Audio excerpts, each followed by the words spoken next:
अब मतलब I have a book, it is fat. अब जो ईट आया किसके लिए आया? बुक के लिए, बुक के बदले आया, तो ये प्रोनाउन हुआ कि नहीं हुआ? समझा ना, इसको याद रखोगे। तो मेरे यारे, मेरे प्यारे और मेरे यजीज मित्रों, ध्यान दो, ये यूज ऑफ सीम है, यूज ऑफ सीम्स है। इसका मतलब ये है ऐसा लगता है, ऐसा प्रतीत होता है। कभी कभी ऐसा नहीं लगता है, ऐसा लगता है बारिश होने वाली है, नहीं बोलते हैं?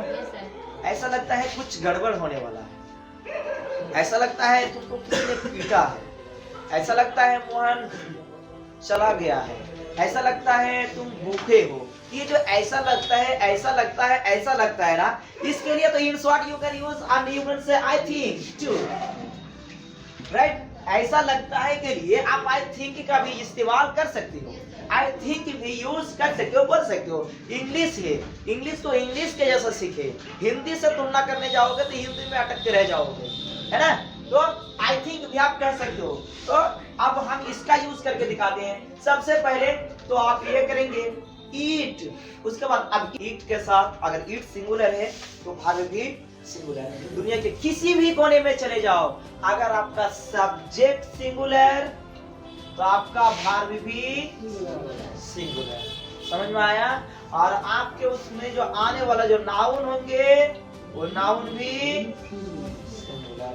कहने का मतलब आम के पेड़ में आमे होगा, है ना, और उसमें आमे का पत्ता होगा, जो भी होगा आम का ही होगा। सिंगुलर है तो सिंगुलर का ही बात करो। अब हम ये कैसे कह सकते हैं? फॉर एन एग्जांपल, जैसा हमारा अगर सब्जेक्ट अगर प्लूरल हो तो हमारा भाग भी प्लूरल होंगे, और उसमें जो नाउन आएगा भाई वो भी प्लूरल होंगे। क्यों? जैसे एक ही एग्जांपल दूंगा, आप लोग समझ जाइएगा।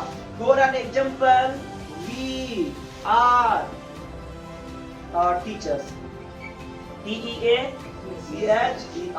आप देखिए यहाँ पर हमारा सब्जेक्ट क्या है, प्लूरल है कि नहीं है? सब्जेक्ट प्लूरल है। ऑब्जर्व करो क्लास को, ये सब क्लास आपको खरीद कर नहीं मिलेगा, ठीक है? लेकिन मिल रहा है तो सस्ते में मत समझो इसको। अगर आपका सब्जेक्ट क्या है भाई, प्लूरल है, आपका भार्ब क्या है, प्लूरल है, और आपका यहाँ पर ध्यान दीजिए टीचर क्या है, सिंगुलर है। गलत हुआ सही हुआ?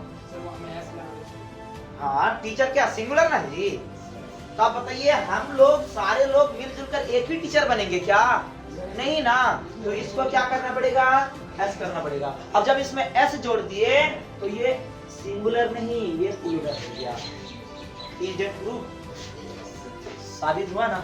इसको ध्यान रखोगे। अगर आपका सब्जेक्ट प्लूरल तो भार्ब भी प्लूरल, और उसमें आने वाले नाउन भी प्लूरल। अगर आपका सब्जेक्ट सिंगुलर तो भार्ब भी सिंगुलर, और उसमें जुड़े जाने वाले नाउन भी सिंगुलर। Is it clear?